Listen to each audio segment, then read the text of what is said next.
তারা ব্ল্যাকমেইলিং করে, এইভাবে যুদ্ধ করে নেতা নেত্রীর কপালের পরিবর্তন হলেও সাধারণ শ্রমিকদের ভাইদের কোন পরিবর্তন হয়নি। তারা আবার শ্রেণী সংগ্রামের আওয়াজ তুলে তারা বলেন শ্রেণী শত্রু ডেভেলপমেন্ট করবে। শত্রু কারা?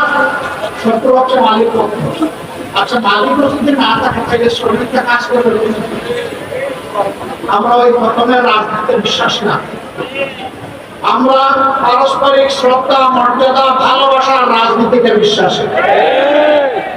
আমরা বিশ্বাস করি মালিক যদি শ্রমিকের উপর ইনসাফ করে, শ্রমিকরা সমস্ত যোগ্যতা উজাড় করে মালিককে সহযোগিতা করবে, কাজ করবে। কিন্তু মালিক যদি শ্রমিককে ঠকায় তাহলে স্বাভাবিকভাবে ছায়ার দিকে পা তুললে ছায়াও কিন্তু পা তুলে।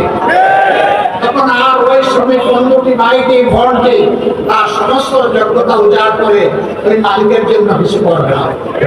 এটা উভয়ে ক্ষতিগ্রস্ত হবে। আমরা কারোই ক্ষতি চাই না, আমরা চাই তাদের মধ্যে সমন্বয়। আজকে বাংলাদেশের 16 কোটি, 18 কোটি, 20 কোটি বিভিন্ন জন বিভিন্ন কথা বলে।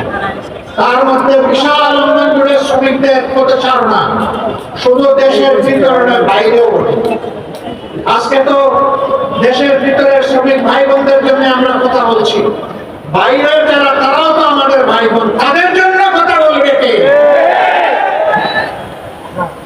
সামান্য রুটির আশায়, একটু আশ্রয়ের আশায়, একটু ভাগ্য পরিবর্তনের আশায় এরা জীবনের ঝুঁকি নিয়ে সমুদ্রের নৌকার উপর চড়ে বসে, তারপরে তুমি একবার ঢেউ এসে তাদেরকে সমুদ্রের পেটে হজম করে ফেলে।